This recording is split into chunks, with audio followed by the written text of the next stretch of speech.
The PS5 has been out for more than 2 years at this point, and while there's been no shortage of games that have touched remarkable heights, there have been plenty of disappointments to go along with them too. To that end, we present 15 of the worst PS5 games of all time.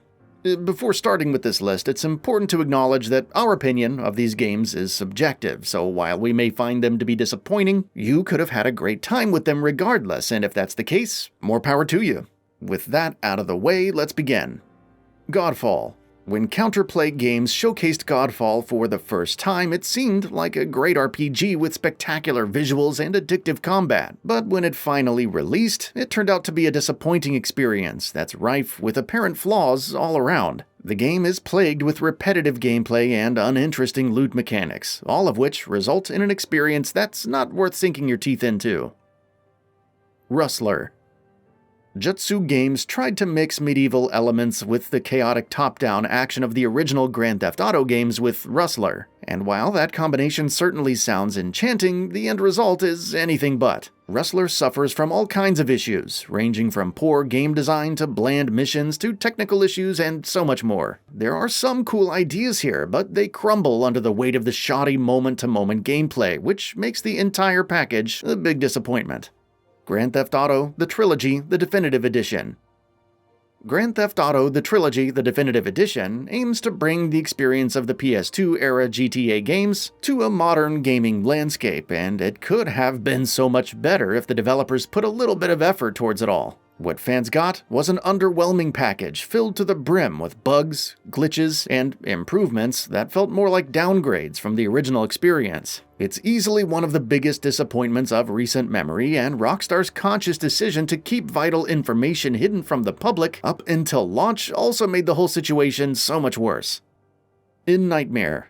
Maximum Games' In Nightmare tries to instill the same feelings of distress and constant tension as Little Nightmares, but it fails to achieve that design goal by a significant margin, and that can largely be attributed to poor puzzle design that hinges on being frustrating throughout the entire experience, and a narrative that doesn't have much in terms of interesting plot revelations or twists, or really anything doesn't help the game's case either.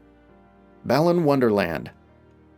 While post-release reports have shed more light on the disastrous development cycle that Ballon Wonderland had to endure, that doesn't really soften the blow that fans received when they booted up the game for the first time. Ballon Wonderland had some interesting concepts going for it, but they were surrounded by a poor technical framework and half-baked mechanics that made playing through the game an exercise in pain. EFootball 2022. Konami's attempt at rebranding its Pro Evolution Soccer series has started off on a pretty bad note with eFootball 2022.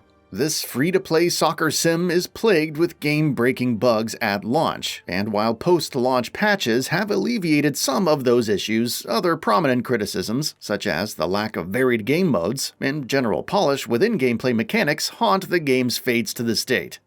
LEGO Brawls. LEGO Brawls fared as a mostly fine fighting game when it was released on mobile platforms as a part of a subscription service. But in a console landscape where there are so many better options available, some even free to play, it ends up being one of the worst ones of the bunch. LEGO Brawls has a super thin gameplay loop that goes along with an uninteresting progression system, and very little variety in game modes that makes it suitable only for infants and younger audiences. MX vs ATV Legends. THQ Nordic's MX vs ATV Legends could have had a strong run if it had spent some more time in the making, but as it stands now, it's a game that has some neat ideas at its epicenter, but they get muddled up in a buffet of technical and game design problems that make the whole ordeal a lot more frustrating than it needs to be. Werewolf: The Apocalypse Earthblood. Developer Cyanide's latest, Werewolf: The Apocalypse Earthblood, is a game that should by all means have been a smash hit. Hell, it's a game where you can turn into a werewolf and wreak havoc upon your adversaries with your bare hands. But in practice, Werewolf: The Apocalypse is plagued with an overwhelming amount of game design problems, ranging from poor combat design to sloppy narrative and dull visuals makes this adventure a pure disappointment on so many levels. Zorro The Chronicles. It's not every day that we get linear adventure games that mix stealth and action elements together, so when Zorro The Chronicles released, it certainly piqued the interest of many fans. But that feeling of ecstasy was rather short-lived, as Zorro The Chronicles constantly bombards the player with one frustration after another, and even as a game meant for younger audiences, Zorro The Chronicles fails on more fronts than it succeeded in. Dragon Ball: The Breakers. At first, Dragon Ball: The Breakers seemed like a fun concept, with its asymmetric multiplayer gameplay putting a fresh twist on the standard video game adaptation of this classic anime, but when the game was released, fans realized how shallow the game actually is. Dragon Ball: The Breakers is riddled with prominent issues, ranging from a finicky camera system, ill-designed gameplay mechanics, and plenty of microtransactions to go along with it. The Last Oricru.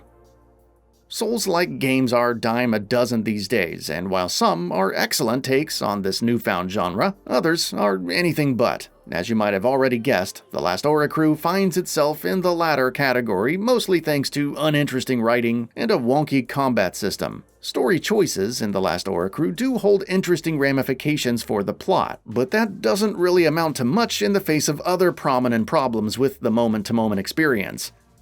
Dungeons & Dragons: Dark Alliance. A co-op action RPG set against the backdrop of one of the most recognizable tabletop games of all time should be a surefire hit, right? Well, countless fans thought so, but Dungeons & Dragons: Dark Alliance laid waste on those expectations with a bland product that's rife with issues both technical and otherwise. The visuals are impressive to some degree, but taken as a whole, it's a disappointing product that doesn't stand up to the sheer potential of its source material.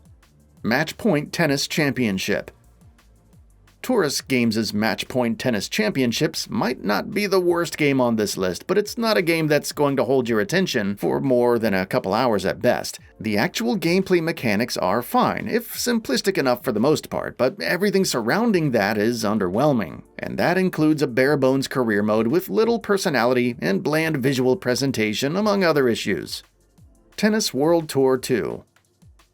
While Tennis World Tour 2 is a game that delves into the more technical aspects of the sport, Big Ant Studios' latest finds itself on the receiving end of most of the criticisms that were addressed with Match Point Tennis Championships a while before. Tennis World Tour 2 could have been something great, but for that to happen, it really needed some more time in the oven.